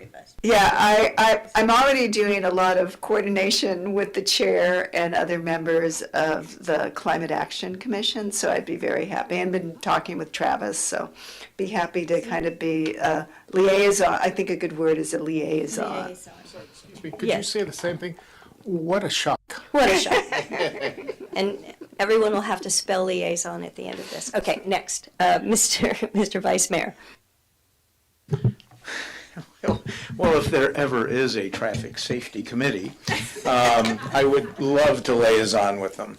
You know what? We have to do something. And, if nothing else, I've been everywhere I go, I tell people about this. Every time someone calls me and complains about traffic, I tell them, would you like to apply to be on the Traffic Safety Commission? We have to do something about that. But you're it, by the way, and thank you for doing that. Mr. Ding, any questions? Are you interested in, we can have two, it's okay. I look at how about the review and the historic reservation commission. Yeah, that sounds fantastic. And I know you have such an interest in history. You Yes. love that. That's That is great. okay. That's wonderful. And we have the pro committee too, and I know that several things came up today around that, and we'll just kind of on an ad hoc, we'll fill in for that. But thank you. Thank you very much. I know there's a lot that we already do as members of the City Council, but I think it'll really make our committees and commissions, or whatever they're called, really understand that we care about what they're doing, that it's not just busy work, and it will help, really bring some good energy into those things. So thank you. Any questions on this commission? Yes. Just one other update. Planning Commissioner Wyrick is aggressively seeking a younger group for the Traffic Commission, and I believe that he has hoodwinked at least two. So I just wanted to pass the words of encouragement that John will soon have a flock. Excellent. Excellent. A young flock of traffic safety people. That's great. Fantastic. That's great. Yes. The mayor, if you Yes, would please. like, I could give you just a quick heads up or a quick update. Please. We have received 2 applications for the Traffic Safety Committee. I've had a couple of other people reach out to me, just asking questions. We do have that deadline until March the 13th. So, and one other thing, since we're talking about commissions, we did receive an application, a certified arborist for pros. So we are receiving some applications as well as some youth individuals. And we did have an appointed member of the Cultural and Fine Arts Commission decline the appointment. So we're looking for someone who lives outside the city limits and in the school district to fulfill that role. And would be a direct appointee of Mr. Ding. And I've made outreach, I know he has as well, and we'll have some people, yes. Yeah. The one thing with that position too is if you were to find someone that's not in the valley necessarily, you could have either position, but you have some more room there. And I know the commission, talking with them at the meeting last night, they're actively recruiting as well. Yes, I've heard that. So we're going to end up with a lot, and then maybe we're going to ask some of these artistic people to become traffic people. I think you can He's warning me. You can market the traffic committee by saying that the vice mayor is going to be liaison. I think that should do it. That should do it. Okay, we'll put that out there. All right, is there anything else for the good of the order on this item? If not, yes. Yeah, if anyone, have a good candidate, let me know for the fine art commissioner. Yeah. Absolutely. Thank you. All right, thank you. I think this brings us to the end of our meeting, and without objection,